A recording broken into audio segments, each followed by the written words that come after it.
बिस्मिल्लाहिर्रहमानिर्रहीम। Welcome to CIG lecture number 3 chapter number 2 mechanics. आज के लेक्चर में हम डिस्कस करेंगे Newton third law of motion. बहुत ही आसान सा डेफिनेशन है। Action and reaction are equal in magnitude but opposite in direction. Newton third law कहता है कि जब दो बॉडीज आपस में इंटरैक्ट करती हैं तो दोनों एक दूसरे के ऊपर कोई फोर्स लगाती हैं।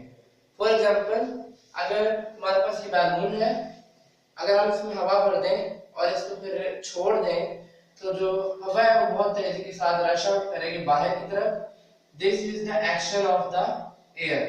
As a result of this action of the air ये बैलून ऊपर की तरफ मूव करेगा। This is the reaction. इस टॉपिक में कुछ ज्यादा चीजें डिस्कस करने की नहीं है।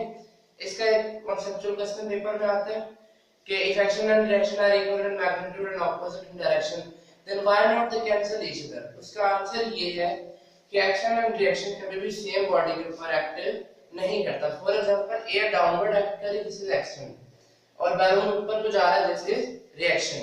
एक्शन एयर के ऊपर हो रहा है और रिएक्शन बैलून के ऊपर हो रहा है। तो एक्शन और रिएक्शन सेम बॉडीज के ऊपर एक्ट नहीं करता। इसकी बहुत सारे एग्जांपल्स हैं कि आप एक बॉल थ्रो करते हैं, एक रॉकेट ऊपर की तरफ जा रहा है, और ब्लेड बॉल्स भी इसकी एक एग्जांपल है। अगर हम यहाँ पे देखें, दो ब्लेड बॉल्स हैं, ऑलमोस्ट सेम मैच की हैं, ये दोनों एक दूसरे की तरफ अप्रोच कर रही थी। लेट्स से ये जो इसके ऊपर फोर्स लगाएगा वो ए भी है, और ये जो इसके ऊपर फोर्स लगाएगा बी है।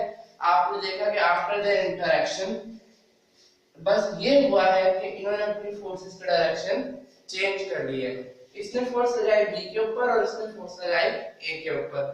सो एक्शन एंड रिएक्शन ए की बॉडी पे एक्ट नहीं करता है, इसलिए अपने आप कैंसिल नहीं करता। Thank you.